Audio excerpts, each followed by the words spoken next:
Fala pessoal, o tema de hoje do nosso vídeo vão ser as moedas falsas. Tema muito polêmico aí, que sempre gera várias perguntas, todo o pessoal que está inscrito no canal e que me segue nas demais redes sociais.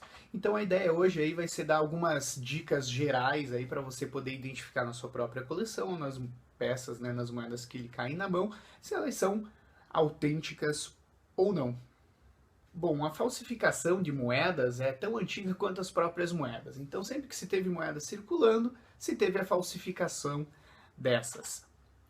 Então, não é difícil você encontrar moedas falsificadas, por exemplo, romanas, né, e até os dias atuais. Estão aí circulando, né?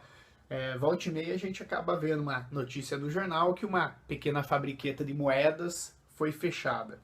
Então, do meio circulante atual, você consegue até achar moedas de 10 centavos, de 5 centavos, às vezes aí um valor que em teoria seria irrisório falsificar, também é feito. É só você procurar e ter atenção a todas as pequenas características que vão conseguir fazer você identificar se a moeda é verdadeira ou falsa.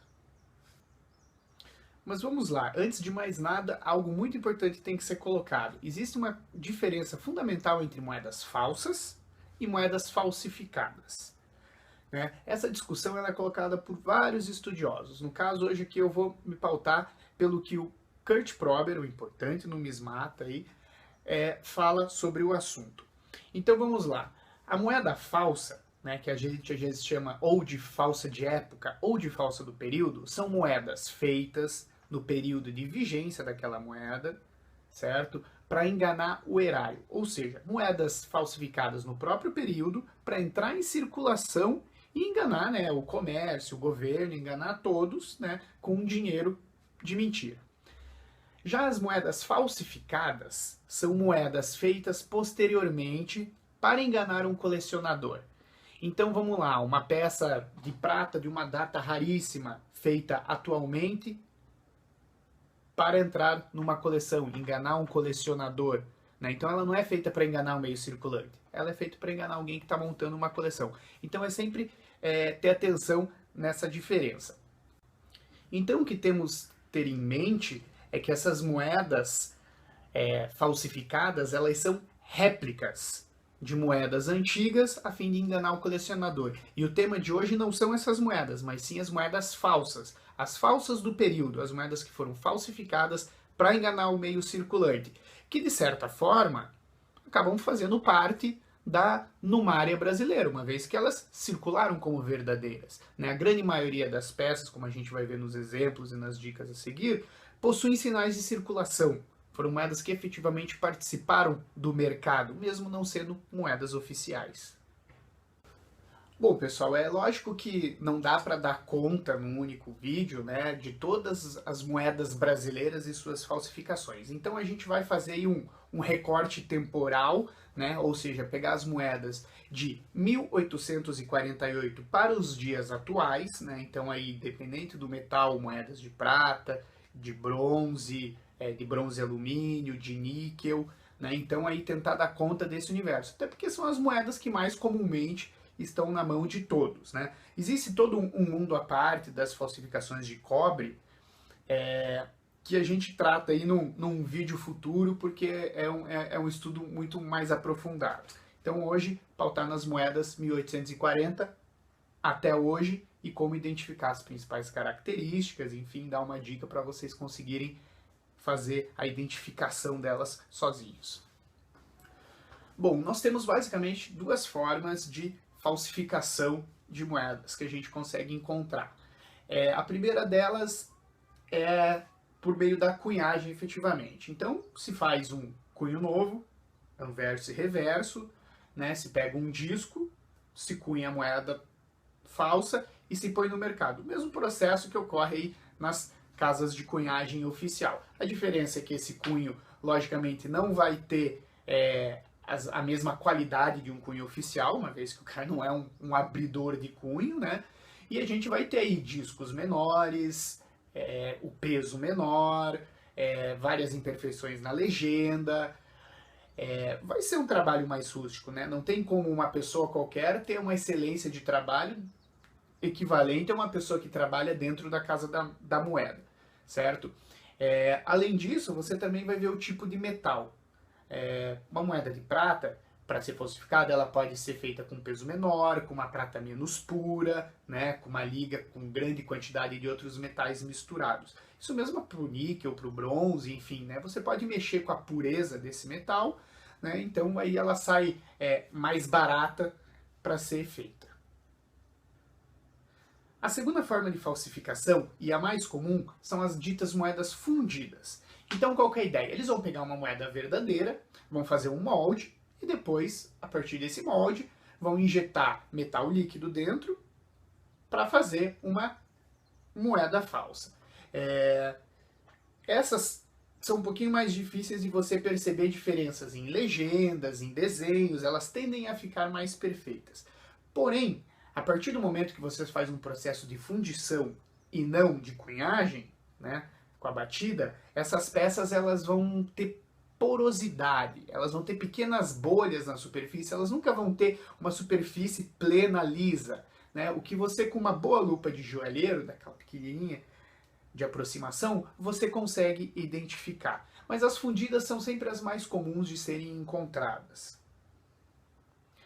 Em resumo, então, para identificação nós temos as falsas cunhadas, em que você vai buscar identificar características na legenda e nos desenhos da moeda, nas alegorias apresentadas nela, que vai ser impreciso, certo? Então vai ter uma letrinha torta, uma maior que a outra, né? O nariz das representações, dos bustos vai ser um pouquinho torto, alguma coisa assim, algumas imperfeições em função do artista que abriu o cunho.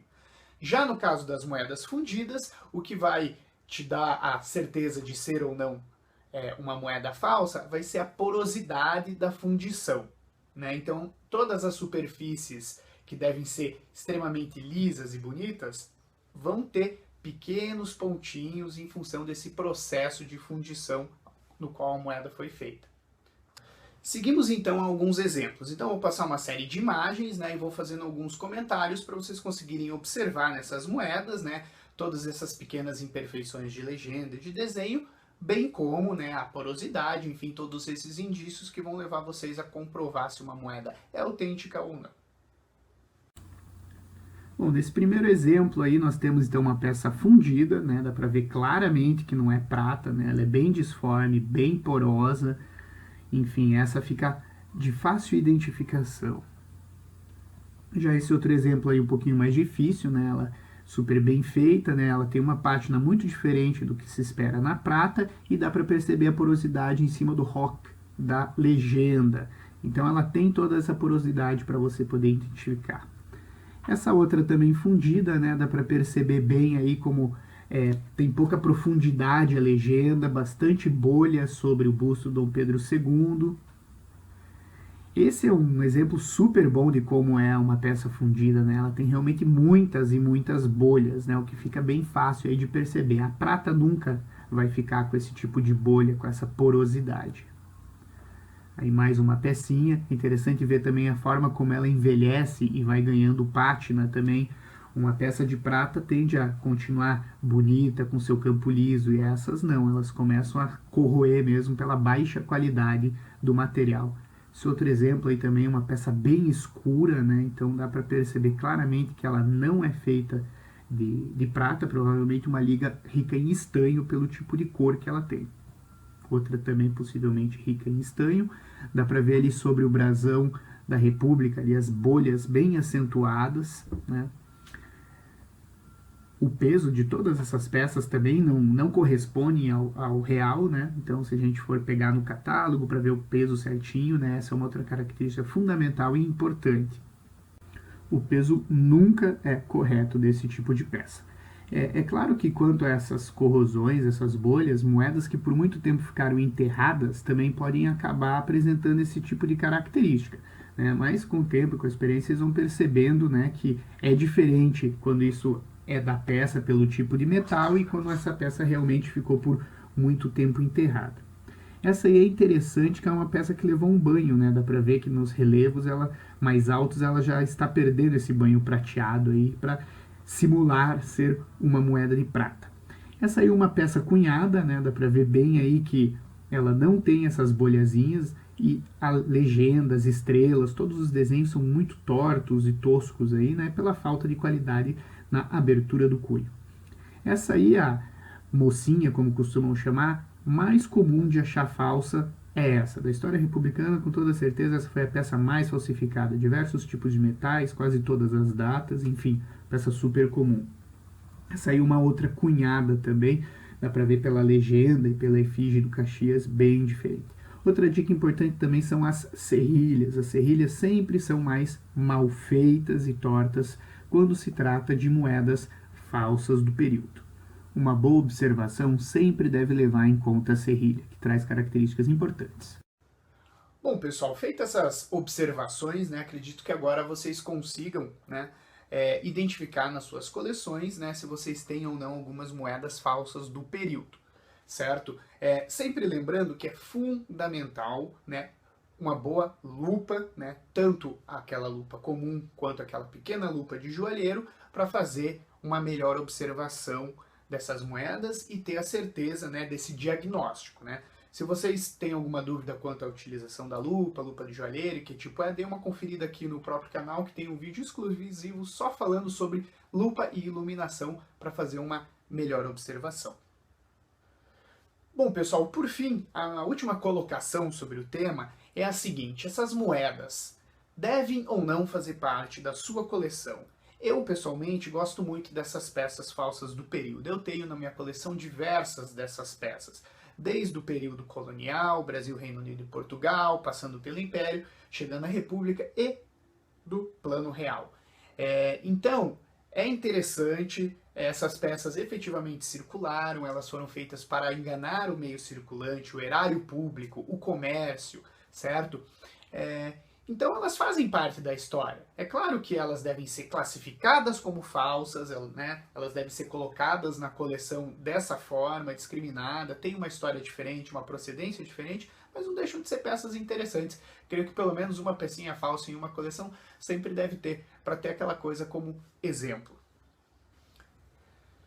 Então é isso, pessoal. Esse foi o vídeo de hoje. Espero que tenha sido útil e interessante para todos. Convido todos aí a se inscrever no canal aqui embaixo, dar o joinha e continuar acompanhando. Diariamente eu tenho sempre recebido perguntas, sugestões de tema, são sempre todas anotadas, tenho certeza disso, e fico muito feliz aí de estar sendo útil, né, para todo esse pessoal, sobretudo o pessoal que está iniciando, né, assim como para vocês é bacana ver um vídeo e aprender alguma coisa, para mim está sendo legal pra caramba também e divertido fazer esses vídeos.